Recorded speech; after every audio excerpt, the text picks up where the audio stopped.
All right, this is problem 11-2. It's on page 449. I'll read it. Specify a key for a gear carrying 21,000 inch-pounds of torque if it is mounted on a 3.6 inch diameter shaft. The hub length of the gear is 4 inches. So let's write down what we're given. The torque is 21,000 inch-pounds. The shaft has a diameter of 3.6 inches, and then the hub length, let's say L max, is 4 inches. Now we're not necessarily going to use the entire length of the hub. Do you understand what I'm saying here? We've got a shaft, we're going to put a machine element on the shaft, there's going to be a hub on that machine element. Okay. The maximum length that I could have is 4 inches. Okay, now I'm probably not going to use all of that 4 inches because I want the key to break at a certain point. Okay? Now a lot of students get confused and they think, well, if I make the key too long, then the hub or the shaft is going to fail. That's not the case. Because really, if you end up, let's say you have a key that's this long, okay, you can transmit a certain amount of torque. If you extend the length of the key, you're engaging more of the hub and more of the shaft. And so the force is distributed over a larger area there. So what really matters is the material of the key needs to be weaker than the material of the hub and the shaft. That's the main thing. And usually you make the tensile strength of the key less than the yield strength of the other two. Okay. So anyway, so now I'd like to design a key for this. The first thing to do is to figure out the size of the key. So do you guys remember the table we went to in order to find the standard sizes? Is it 425? Let's go to page 425 and see. I think so. Yeah, page 425. Notice they've got standard US sizes and metric as well. So in the US inch sizes, if we've got a 3.6 inch diameter shaft, sort of an odd size, but if we have that, then what key size should we use? The 0.875? 0.875, because 3.6 inches is between 3 1/4 and 3 3/4 inches. Do you guys see that? Okay, so it's 1, 2, 3, fourth row up from the black line. Okay. So yeah, the standard then would be to use a key that has a height and width of 7/8 of an inch. Okay. Now we're not near done, we just know the proper cross section of the key. Now we have to specify the length of the key. It could be up to 4 inches, but I doubt we'll need that much. Now there's an equation, I did not point it out in the slides, so there's really no reason to. It's too much information at that time.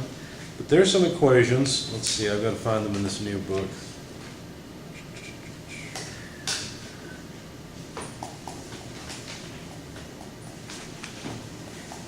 Here we go. 429? Yeah, 428 and 429. There are actually three different equations. There's equation 11.2, 11.4, and 11.5. Now, 11.2 says it's the minimum length, or minimum required key length for shear. Now, what is shear? Well, that's when the key is being sheared along that. Remember we talked about there being force at the upper side of, on one face of the key and force on the lower side on the other. If it's going to fail in shearing across this plane, then you use equation 11.2. On the other hand, if you think it's going to shear due to the sides being compressed in, then that's modeled by equation 11.4. However, if What the page are you? What page are you on? 428 and 429 is the page number. However, if the key material is the weakest, which should always be the case anyway, then it turns out that the failure for compression and shear is exactly the same length. And then you use equation 11.5. So here's what you need to know. Use equation 11.5 and make sure that and also make sure that the key is the weakest material. And your designs will always work, okay?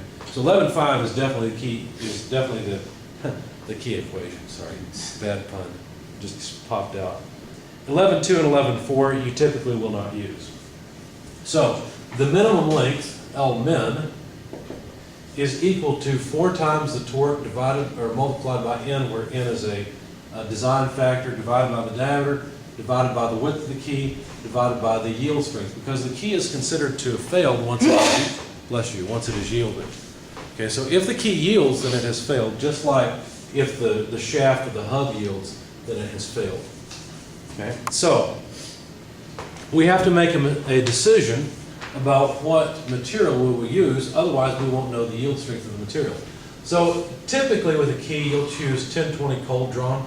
That's the most common. It says in the problem, Excuse me? use SA at the top.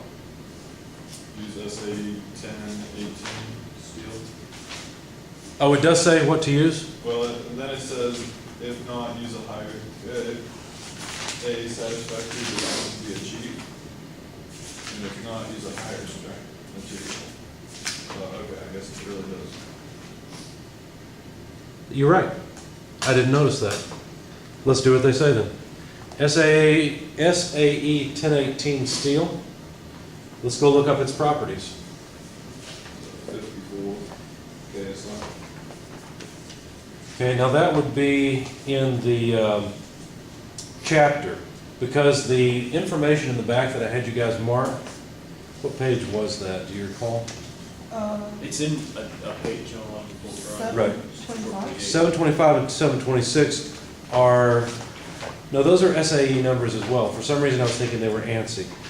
So we could use either one, but you're right. On page 428 is a handy chart that I pointed out earlier for common key materials. So if we're to use 1018, let's see, the yield strength would be 54 KSI. 1018 is not even in that appendix, is it? I don't know, let's see. Are you talking about on page 725, right? Yeah, well, on page 725 and 726, 1018 is not there. So we'd have to use what's in the chapter. It doesn't really matter unless you're constrained like we were here. Apparently that's a new thing for the 5th edition. They didn't do that in the 4th. Because like I said, we didn't have table 11.4 in the 4th edition, so. But that's fine, we'll just do as they say. It's easy enough. So 1018 has a yield strength, thanks for pointing that out, by the way, of 54,000 PSI, and that's what we'll put in here. Okay, so now I'll need some calculator help because the numbers I have worked up in this example won't work. Now the safety, not the safety factor, the design factor that you use, he says in the book somewhere it's 3, but I don't remember where he wrote It that. says right above that the shear should be 0.5 times the yield. Well, you're looking at the work that's been done to come up with this equation. Okay, so this Okay. is what's listed in the book. What he's doing is he's going through and deriving this.